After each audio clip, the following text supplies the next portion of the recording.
everybody! Welcome to A Galaxy in Autism. It's Monday, so you know what that means. This is my little assistant, Mr. Moose. He's going to help me today. We are going to talk about some of the techniques that I learned while I was in DDI with Orion. So the first thing we're going to show you is how to do joint compressions. So first, what you want to do is you want to grab their shoulders and go 1, 2, 3, 4, 5, 6, 7, 8, 9, 10. And you don't want to push too hard, but you definitely want to know that they're there.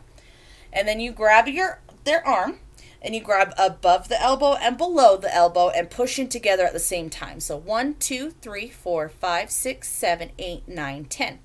And then what you do is you grab their hand and you kind of have it flexed a little bit so the wrist is kind of tense, and you go 1, 2, 3, 4, 5, 6, 7, 8, 9, 10.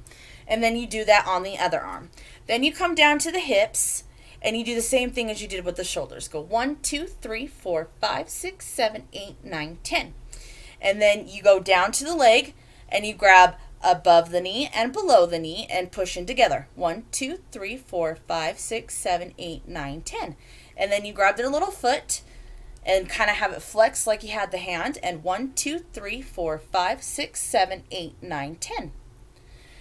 And you want to do that for every 2 hours. I would stop 2 hours before they either take a nap or they go to bed, because with this technique, it like gives them a burst of energy or something like that. So if you do it too close to bedtime, it gives them so much energy that they don't want to go to sleep.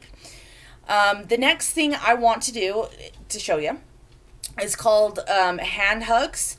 And what you do is you take both hands on your child's arm and kind of just massage it down. And like before, not too hard, but you definitely want to know that, have them know that you're there. And you want to go all the way down to the fingertips. And then you do the same thing on the other side. Just massage all the way down to the fingertips. And then grab the leg all the way down to the tootsies, and then go to the other one all the way down to the tootsies.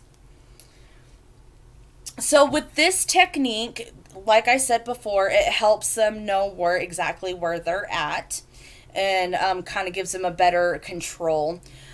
Before we started doing this, Orion wasn't climbing at all, and after we started doing these techniques, he was climbing all over the place once he realized where everything was. So I would highly recommend this, to do this with your kiddos. You can start when they're younger, you can start doing it when they're older. It just helps them know where they're at. Another thing that we did as well is called mendability. We went through our OT specialist. Since we went through DDI, we got it for free. But if you don't have an OT specialist for your child, or your OT can't give you that opportunity, you can actually go onto their website, and I believe it's like $50 a month. I could be wrong. They might have changed it since the last time I checked. But what they do is, when you first sign up for it, they'll give you like a little quiz, and it'll ask you like certain questions, like what is your child doing? Are they doing this? Like how often, and kind of things like that. And then they'll give you a bunch of activities that you can do to help them progress. And then after each week, it'll ask you how they're progressing, and if they need to, they'll add more activities that pertain to that situation. So like with Orion, he still does this too. He has a hard time sensing cold. He doesn't really bother him. So what we did is, with one hand we pulled it in cold water, and then the other hand we put it in warm water, and we'd let it sit and play and stuff like that. And then we would switch the hands so he'd feel the temperature change. Some of the mendability activities are kind of geared towards older children. But you can modify them. I had to do that with Orion a few times just to come to where he was at. Like there was one that they wanted us to do where he would put his hand underneath like a cloth and feel a texture, and then he'd point to a picture of what that texture was. But I didn't think he could do that. So what I did was I got him one of those touch books. And so like I'd grab his hand and like we'd touch like a duck, and I'd be like, oh, that's a duck. Or he would touch the dog, and it like the dog's fur, and I'd be like, oh, that's a dog, to get him to associate with those textures. So you can modify it if you need to, to fit your kid's skill level at that point. Another thing we did was baby sign time to help with his speech. And I think it's on Amazon, but they have like DVDs, they have books, they have flashcards, they have a bunch of different stuff. But what I just ended up doing was just going on to YouTube and looking up baby sign time, and they have quite a few videos on there that do like basic signs. So there's like fish, or outside, or play, or milk, or water, or eat, just basic ones. And this really helps your kiddos communicate, especially if they're nonverbal like Orion was at that point. Another thing that we did as well to help him communicate is when he was younger, we got a bunch of flashcards and we put Velcro on the back of them and stuck them to the fridge. And so anytime he went up to the fridge and wanted something, he could just put his hand on what he wanted, and then we could open up the fridge and give him what he wanted. He's at the point now that he'll grab the fridge and we'll open it for him, and he'll either touch or sign or, just grab it himself of what he wants. I guess he's nonverbal still, but I don't really classify him as that because he's talking a lot. He just can't really conversate like me and you. So I don't think he's really nonverbal anymore, but he still gives nonverbal cues to get, information that he wants across or something that he wants type thing. We did a lot of different things. It obtains to your child too. Like if you're in early intervention, DDI, whatever in your state or city it's called, they usually do things that pertain to your child where they're at.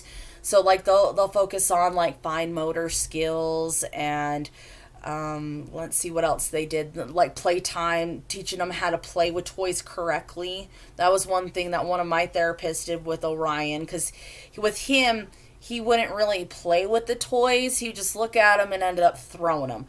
But now he's starting to play with toys a lot better, which is awesome. So that's one of the things that they'll teach. And like if you have an OT, they'll teach you some techniques like playing with like hand putty to strengthen their hands on the grip, or like Orion, since he's under sensitive, I believe that's what it's called.